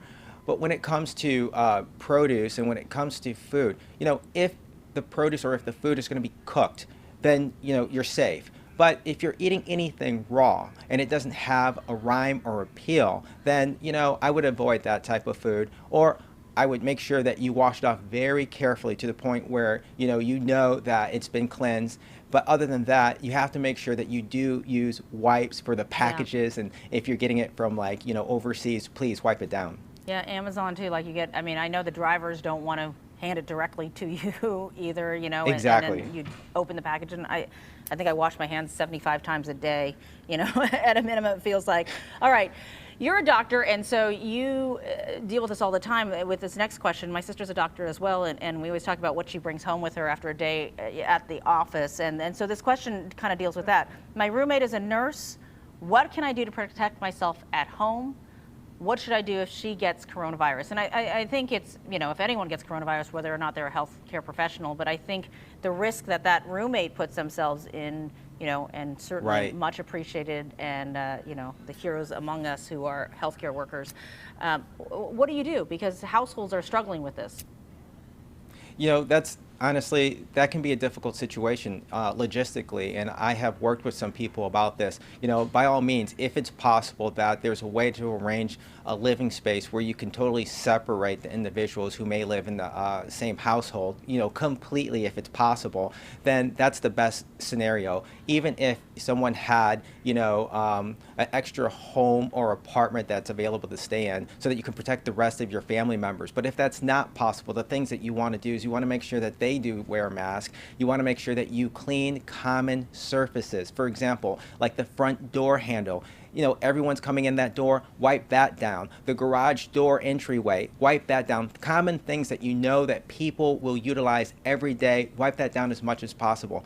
Other things that I've been telling people, because I get this question a lot, is make sure that you do use Lysol spray, clean surfaces as much as possible. You know, and then it's important that people use supplements that have been shown to be efficacious, such as vitamin C, zinc, vitamin D, keep your immunity up. If people do these things, that can really go a long way. And then the last thing that I think is really common, since to some degree, but I've been telling people, make sure they take 2 showers a day, because again, this virus can stick on skin, okay? And just like it can stick on our hands. So if we wash our hands and we take 2 showers a day, we're limiting the time and contact that a person or individual may have with the virus itself in terms of getting into the eyes or ears, or the nose, ways, or mouth, so that they won't get infected. Yeah, no, that's great advice. I haven't heard the 2 showers a day, but it does make a lot of sense as the less we're passing along. I think the disinfectant's been hard for people to find, but I know that I had a friend who went to the hospital, and she said at one point they just said,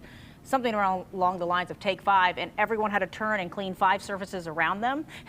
And people said, well, that's a great thing to do at home. Just have one moment at home where you're saying, all right, take 5, wipe down 5 surfaces around you, and then your house is cleaner than it's probably ever been. You mentioned living on skin.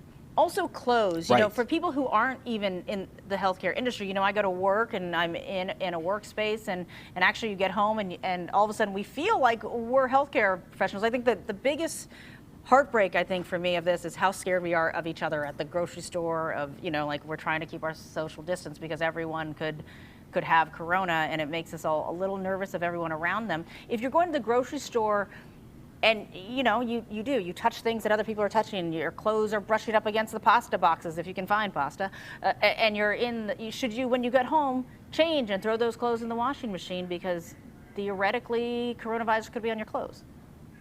You're exactly right. You know, it was found in a study in China, it was found that, you know, it was getting on cloth as well as plastics and metals. So you're exactly right. You know, this is a time to really be mindful that when you enter your home space, you want to keep that as clean as possible. So a lot of times when you're getting ready to cook, or if you're working with small children, or if you're working with the elderly in your own home as a part of your family, you know, it's a good idea to change clothes, put on a set of clothes that you're going to just wear in the house before you go back outside again. You want to keep things as disinfectant as possible. And, you know, that's really a great question, because that's how we, you know, so to speak, bend the curve. That's how we deal with this virus. It is so important that ever more that we're cognizant of washing our hands, taking 2 showers, changing clothes, that sort of thing. That's all great advice. All right, Dr. Littleton, we're going to check in with you in just a little bit with more questions, but we appreciate your answers right now to those very important questions that the viewers have had. Thank you, Claudine. Okay, if you are just joining us now, this is your daily coronavirus update live from Fox. I'm Claudine Wong. I certainly appreciate you joining us. We're going to be live streaming for you every weekday, so please come join us. We'll have all the latest information from you from across the nation. You can find us on coronavirusnow.com. If you're watching us there, that's awesome. If you are watching us on Facebook streams from our sister stations across the country, that's great. That is also where you can put your comments, so when we check in with Dr. Littleton again, we can make sure that we answer as many questions as we can. All right, let's go to New York City right now, and we want to check in with reporter Mike Sachs with Fox 5 New York. How is this shelter in place going there? Certainly our heart breaks for all the people affected by coronavirus there. I know the numbers have been really big in that state. You guys are really seeing the worst of it. How are you guys doing? Yeah, New York is the national epicenter of the coronavirus outbreak. New York City especially is where most of the virus is coming from in the state. Now, I, as you can see, am home. I'm just off frame in a bedroom. My wife is taking my 2 children out for a car ride so that there's no one coming in while I'm talking to you today. This is the reality for most people in this city, in this greater New York City area, and now in the state. As I said, we're the most impacted state. 21,000 of the 39 or so thousand cases in the country are here in New York. So yeah, New York City. Yeah, your cases surged 37%. First weekend of the stay-at-home order. I mean, there's going to be this kind of overlap, I think, where more testing happens, we see more cases, and then after a while, you know, the curve starts to really reflect the situation there. Do you think, you know, the first weekend of the stay-at-home order, everyone was anxious to say, okay, let's figure out how we can stop this, and embraced it? Yeah, and the order comes after many New Yorkers have already started staying at home. But, you know, I can just tell you personally, my 6-year-old son is constantly on FaceTime with his friends when we're not trying to wrangle him to do some homeschooling. My 3-year-old is getting neglected because the 6-year-old has a lot of needs for learning and for social time. My wife works from home full time. She hasn't been getting much work done. And I'm coming here part-time at home when I'm not having to go as an essential employee into the Fox 5 New York studio. It's a big deal. You know, people aren't quite at the stir crazy level yet in my social circles, but I'm seeing it, I'm hearing it. The next thing, you know, we'll likely be hearing from our leadership once we get through all the frontline stuff with taking care of people who have the virus, getting hospitals set up. We'll talk about that in a moment. Is the mental health, the issues that people have while they're sitting at home and isolated from their loved ones who aren't living under the same roof. And Mike, New York City is different than a lot of cities in the fact that I bet most of you guys don't have cars. So many people take the subway. It's not like the suburbs where you can just hop in your car and go to the local hiking spot. I mean, the urban environment that is New York City is really kind of unique to that space. And so in order to get around, you know, and to walk outside and not to go stir crazy, I would argue that most people are in smaller type living situations than folks who are in the suburbs who have a 3,400 square foot house and who can spread out, you know, and everyone takes a room. And that really, when you're talking about mental health and being kind of cooped up in that space, I mean, if everyone from your building walked out and took a walk around the block, you couldn't maintain 6 feet. No, and you're seeing some of this now coming out from the governor, Andrew Cuomo, towards the New York City mayor, Bill de Blasio. In a press conference yesterday, Governor Cuomo showed a picture of people gathered on Saturday, which was a particularly nice day here in New York, of people gathered at a farmer's market or in Central Park, and said, this is a mistake. It is irresponsible. Do not do this. And he ordered the city council as well as the mayor to come up with a plan within 24 hours. That's coming up this afternoon, for how to deal with people who continue to gather in defiance of the social distancing recommendations from the state. Bill de Blasio, the mayor, he and the commissioner of the NYPD, Dermot Shea, both came forward yesterday and said they're not going to enforce this in terms of summons or arrests at first. They're going to step up NYPD police presence in Central Park and different recreation areas to make sure people are staying safely apart, and they're going to seek to first educate before they go, as the mayor said, before they go draconian on New York City residents. But yeah, it's a big deal. I was in the city yesterday, going to work, and people on the sidewalks are far apart. People are jaywalking to avoid walking into crosswalks with other people. People are by and large taking it seriously. You have seen still a focus on making sure that more people are, the governor especially focusing on younger people who may not be taking fully to heart this idea that social distancing is not just to protect themselves, but to protect everyone, especially the most vulnerable. Yeah. All right. Mike Sachs, we appreciate you coming to us from your home, sheltering in place. So we hope that you stay healthy, and we appreciate giving us that perspective from New York. Of course. Thanks for having me. All right, if you are just joining us, we appreciate you coming to us and tuning in. I'm Claudine Wong, and this is your daily coronavirus update live from Fox. We start at 1 p.m. Eastern and 10 a.m. Pacific every weekday for you, and really get reports from across the country, check in with medical professionals, answer your questions. You can find us always on coronavirusnow.com. You can also find us on Facebook pages of our sister stations across the country, and we are streaming there, and you can always leave your comments there. All right, let's talk about the stock market, because that has been a roller coaster ride. There's the big board up on your screen. You can see the Dow is down 540-ish points right now, 2.75%. The S&P is down, and obviously everyone's watching what's happening on Capitol Hill. We've got this coronavirus rescue bill that they are trying to pass, but they're not really finding any agreement on this in any kind of short order, and certainly we've seen the markets reacting from that. So joining us from Princeton, New Jersey, we got financial expert Jordan Shapiro, Senior Managing Editor, or Director, I should say, of the Backrack Group. And good morning, or good afternoon, I should say, depending on where you're watching from. So let's talk about this, because, you know, as you're watching what's happening in our nation's capital, Wall Street not liking it. I mean, they're talking about near pandemonium erupting on the Senate floor as Democrats saying we don't want to vote on this. They're certainly not finding common ground. Democrats saying the bill really emphasizes too much for corporations. Senate Republicans saying we got to get this thing passed, and they're really, you know, far from the 60 vote threshold that they need to pass. And as we've seen this progress, so has this up and down on Wall Street.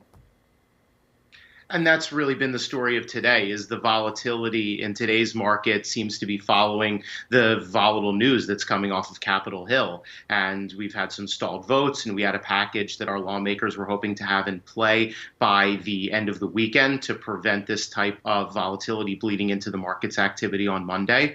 But like many things over the last couple of weeks, the timing hasn't really worked out as we had expected. Yeah. So in terms of, and we've said this again and again when we've talked about the stock market, we're like, don't don't pay attention to the daily rise and fall, because it'll just make you stressed out because things can change dramatically tomorrow. I mean, for a while we've seen, depending on different press conferences, we see, things pop into the green. We've seen more days in the red, obviously. In terms of as this week progresses and the back and forth, when does it start becoming, because instead of seeing more agreement, you're starting to see more talk from Capitol Hill, whether it's from Senator Schumer or Senator McConnell, that it seems, let's say, less agreeable. I think that at some point our lawmakers will come together and reach a middle ground that will provide the most important result of this package, which is deploying the federal government's resources to small businesses and to individuals within the economy. What's going to be important is how those resources are actually used, and that is a good debate to be having, just one that simply can't take many more days like this, because it will continue to shake the confidence of investors. So, that said, the size of the package, I'm sorry, go ahead. I'm wondering, though, are investors, do they are just looking for a, approval vote, or it does have to come down to how, this bailout is monitored and used, and are they reacting to all the little details of it, or are they just reacting to the $1 trillion, the $2 trillion that would be infused into the economy in the short term? I simply think the confidence that comes from getting this vote done and deploying a package, whatever that package might look like, out into the U.S. economy is certainly going to be well received by investors of all types, particularly large institutional investors.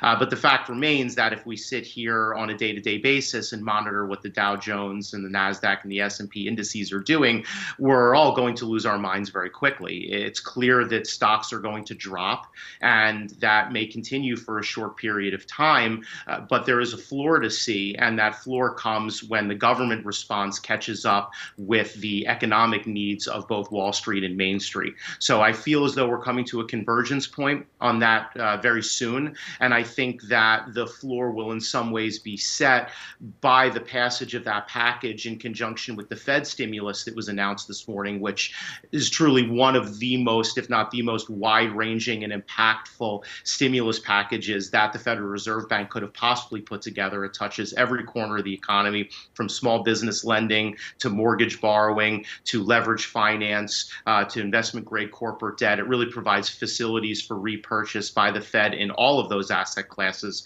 So as we come now 2-3 weeks into this crisis, the mobility of these resources is starting to gel together. And I think that when there is clarity in that situation, investors will feel comfortable that we've hit a point that we can look to then maintain while we hopefully grow as this crisis abates. Okay, well, let's wait for that and hope that things improve sooner than later, right? Jordan Shapiro, Senior Managing Director of the Backrack Group, thanks so much for your insight and for joining us here on this broadcast. All right, if you are just joining us for this broadcast, this is your live update from Fox. I'm Claudine Wong, and I appreciate you joining us. We are streaming to you live every weekday on coronavirusnow.com, also on our sister stations across the country on their Facebook pages, which is where you can leave comments, and we will definitely see them and try to get your questions answered for you. We start every day at 10 a.m. Pacific time and 1 p.m. Eastern. So come on and join us every weekday, and we'll bring you information from across the country. We do have a couple of things to note in terms of breaking news and developments that we have been watching over the last hour, and things that have happened just in the last few minutes. We know in Oregon, the governor there has ordered Oregonians to stay home, banning gatherings, and so that's an update there. Michigan has also had a statewide shelter-in-place order that went into effect. We know USA Today has an exclusive report saying indeed that the Tokyo Olympics that were planned for July of 2020 to start, those are going to be postponed until 2021. And South Africa, it has gone into a nationwide lockdown. And they will go into that actually on Thursday. So that has been announced. They are the third African country to do that. So a nationwide lockdown expected in South Africa to start on Thursday. All big news as this continues to break and as we continue to watch this pandemic as it affects the country and the world. All right, let's take you now live to Washington, D.C. We have Bill Walsh with the AARP, leading the AARP coronavirus response. And, when we talk about our seniors and we talk about their caregivers, that's what really we want to talk about here, and how many of them are working so hard to keep our seniors safe. Yeah, well, hi, Claudine. Thanks for having us. In ordinary times, we have more than 40 million family caregivers. These are the unpaid members of families who are looking after loved ones. And, on a daily basis, they're doing tasks that would challenge a first-year nursing student, right? I'm thinking about wound care and tube feeding and managing finances. These are not ordinary times. The coronavirus has only exacerbated their tasks and exacerbated their stress too.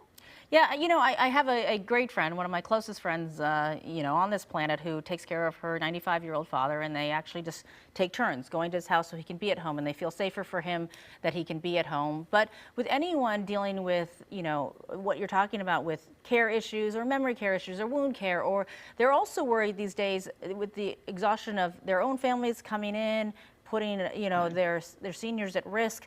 What is the best advice that you have, even for them at home on how to kind of manage this? We've been telling caregivers, have a plan, right? Have a plan in case you get sick, in case your loved one gets sick, right? And when I say that, what I mean is identify those members of your family, friends, neighbors, who can come in and take some of the load and handle some of those daily tasks. Also, be identifying services in the community like food delivery, prescription drugs delivery. Those services are out there. We encourage people to really use them. And important is prescription drugs too, right? Make sure you have a list of your loved one's prescription drugs. And the CDC is suggesting having a 30-day supply on hand.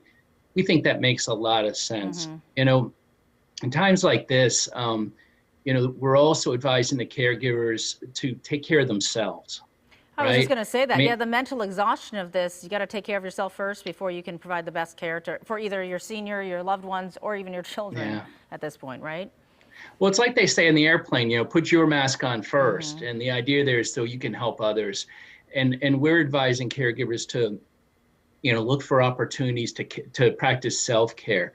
Yes, do all the things the CDC is recommending, washing hands, practicing social distancing, avoiding crowds. By all means, if you feel sick, stay home. But if they get sick, if these family caregivers get sick, so much depends on them, and they're not going to be there for the ones who need them the most.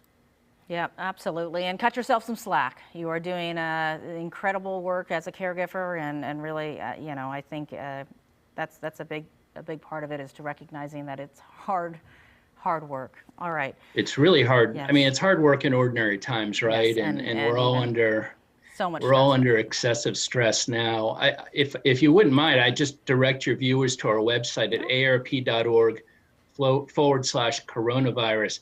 Their caregivers can find a lot of useful tips on how to create a plan, the questions to be asking a nursing home or assisted living facility. That's fantastic. Really I think stuff. The more resources, the better. So absolutely. All right, Bill Walsh from AARP, thanks so much for joining us with some great advice and some help to get through this. And if you are just joining us, I'm Claudine Wong. This is your daily live update on the coronavirus. We come to you every day at 1 p.m. Eastern, 10 a.m. Pacific, and we kind of roll through the next couple hours, checking in with experts and people from across the country, just giving you a full view of how this coronavirus pandemic is affecting us all. You can find us on coronavirusnow.com. We live stream there. We're also on Facebook pages at our sister stations across the country. So thanks for tuning in. That is also on those Facebook pages where you can leave your questions, because we know you have so many of them, and we want to make sure that we help you get those answers. So that is why we're going to go back to Orlando right now and Fox 35 Orlando's newsroom, because Dr. Jason Littleton has some great answers, family medicine specialist, and we have so many questions. People are always sending me more and more and more, and really, knowledge is key and knowledge is power. And our first question, Dr. Littleton, just to make sure we get right to it, this is a good one, I think. Ibuprofen, because we saw a lot of stuff coming out about ibuprofen, and I've seen a lot of social media posts saying, oh, make sure you don't give it to anyone who might have COVID-19 because it's dangerous. And so that is the question. Does taking ibuprofen put you at greater risk of severe illness if you catch COVID-19? What's the answer? Well, first of all, answer is simply that there's not enough data out there to suggest that. There are a lot of people who take ibuprofen daily because of arthritis or just generalized muscle pains, and they may not even know that they have COVID-19. So, there's just not enough data. This is a novel virus, it's relatively new. We retrospectively have to look at the data and find out if that's an appropriate recommendation or not to not use ibuprofen right now. There's been some links and some studies out there regarding naproxen, that naproxen can actually be possibly beneficial. But even with that recommendation, there's still enough data. There's still not enough data that out there to make that recommendation certified. Yeah, I mean, France, I think, was the first person that talked about ibuprofen and said, should take something else. And I think everyone, they hear one thing, right? They jump on it really quickly, and they want to make sure, because we're all looking for some help. So if you take ibuprofen for arthritis and the things that you're talking about, before you take more of it, should you talk to your doctor and say, is there something else I could take? Yeah. Absolutely, because we do know there are a lot of different manifestations in terms of this virus. Obviously, the general one is cough, congestion, fever, but there's some people in the hospital that's had some GI symptoms. And, you may even have some renal symptoms. And we do know ibuprofen can affect your renal system in terms of causing someone to even have an increased chance of acute renal failure. So I would consult your doctor, use some caution. When we talk about dealing with a fever, you could consider Tylenol, things like that, other antipyretics, naproxen, but we still need more data. Okay, so let's talk about our next question. If an infected person pets my dog, then can coronavirus be passed to me? Well, that's potentially possible. We do know that animals are vectors, okay? This virus started, we have heard, in a bat in China. And so animals are vectors. They are not affected by the virus, but potentially that could be possible. So we want to be cautious with that. I think that there's no evidence that we can pass something to our pet or hurt them in any way. Yeah. And so people have asked questions about, can I have my dog with me if I'm in quarantine as a friend? And the answer is absolutely yes. Yes, and we need that emotional support. Absolutely. All right, let's talk about free school lunches, because this is, again, more people touching our stuff, more people getting concerned that they're at risk. Right. If they're being prepared, is there a protocol to keep them from being infected from that virus or passing that along through the food and the food prep? The best thing that I've been telling parents is, as much as possible, have your child bring their own lunch to school. Right now, most people are not in school, but when school does become in session again, make sure you bring your own food. What I've been finding, even in the hospitals, for us doctors and healthcare workers, is that we're having the lunch care workers serve the food for us as opposed to being self-served. So the best suggestion is that you want to make sure that you take care of your child's lunch, prepare that, don't leave it up to chance. You want to make sure that items are cooked. Those are the best way that we can reduce the risk of someone being infected. I know some people are getting free lunches because they're necessary to get that food. So I think, again, washing your hands and just watching those boxes and taking them home. Hey, Dr. Littleton, we have to take off, but we appreciate those answers, because so many important questions out there. Thanks so much. Thank you so much. All right, and if you're just joining us, we appreciate you joining us on this coronavirus update. Every day, we are here every weekday from 10 a.m. Pacific and 1 p.m. Eastern, and really want to cover a lot of topics. We always never have enough time for the things we want to talk about because there are so many important issues for folks to really address. We want to go next live to Chicago, because that's where we have Zuani Villarreal with Feeding America. And when you talk about people in need, you already had people in need before this pandemic, and now this has really just made it so much more complicated for folks. Absolutely. Hi. Thank you so much for having us here. And really, Feeding America is a network of 200 food banks. And through that network, we're providing emergency food assistance to about 37 million people every year. Or according to USDA, 37 million people are food insecure. So now, with the school closures, with the job closures and the economic downturn, there are people that are more susceptible to food insecurity and are turning to food banks for help. And there is a very serious ripple effect in play here, because one, food banks are seeing less donations because of the stockpiling. Food banks are seeing less volunteers that help them put together the food boxes and everything. Understandably, they want to be safe. But at the same time, the demand, the need for food assistance is increasing across the board. Food So banks how- are reporting increase. Go ahead. Let me ask you how people are adjusting, because I have seen calls go out, and I have worked at a food bank before, and you are in fairly close contact with folks in the way in the traditional system of how we did this before coronavirus took over the world.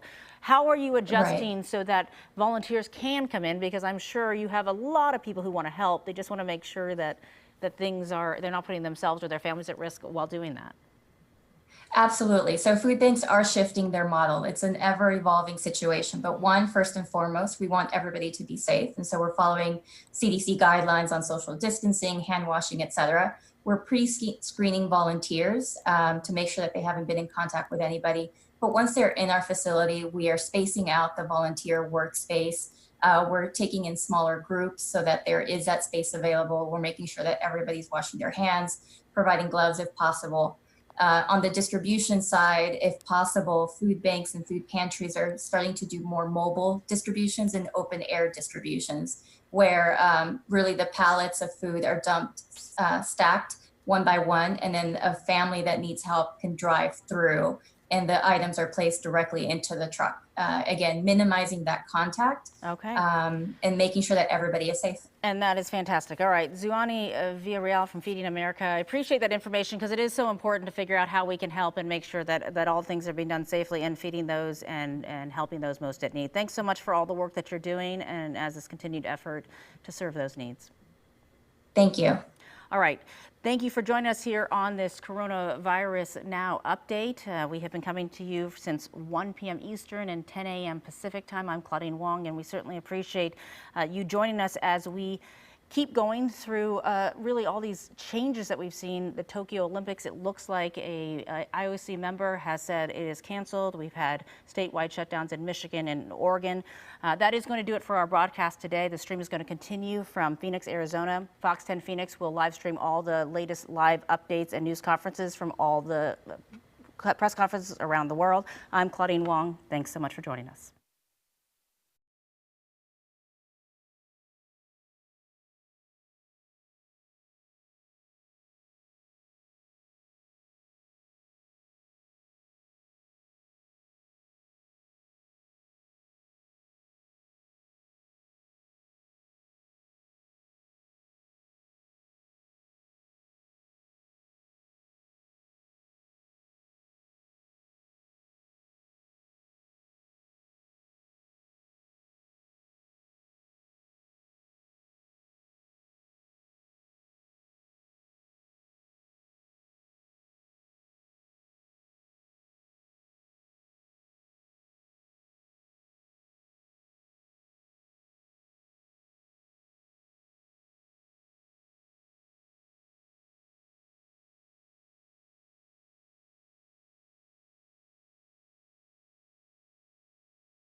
Hello and welcome to the daily coronavirus update live from Fox. I'm Claudine Wong, and we are going to be streaming for you every day on coronavirusnow.com. We start at 1 p.m. Eastern and 10 a.m. Pacific, and we bring you really all the latest information about the coronavirus outbreak nationwide.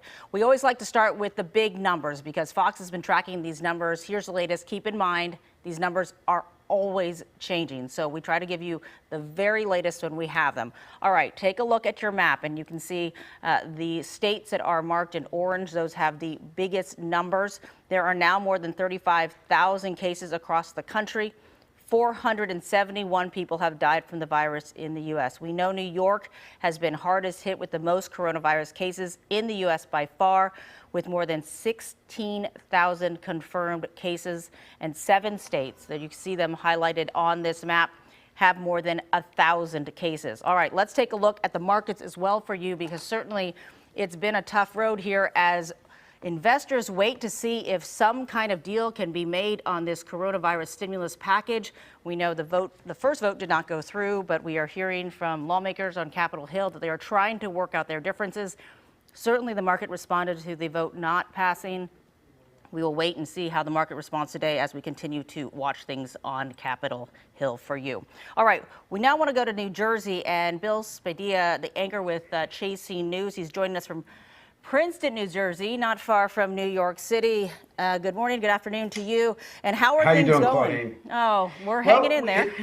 I'll tell you what a morning. We hear a lot of the news reports about our testing centers that have opened. And part of the challenge, of course, in anything like this is consistent communication. So the newest center opened up at our PNC Arts Center. It's a huge area in central New Jersey. They opened it up at 8 o'clock, and by 8:30, it was closed. And part of the problem is just the mad rush of people going. And my contacts in law enforcement and the medical community say part of the issue is people showing up at the testing center without symptoms. They're just scared, they're nervous, they don't know. And what I've been telling people all along, and I have the advantage of being on the radio in the morning. I do a morning drive show, so I take calls and I'm hearing from people, and I'm just saying, look, you've got to go to your medical professional. If you don't have symptoms, just stay home. You're going to be okay. And that's part of, I think, the challenge that we have with this is all the different information coming out from so many different sources. I had a guy call me this morning in line who was short of breath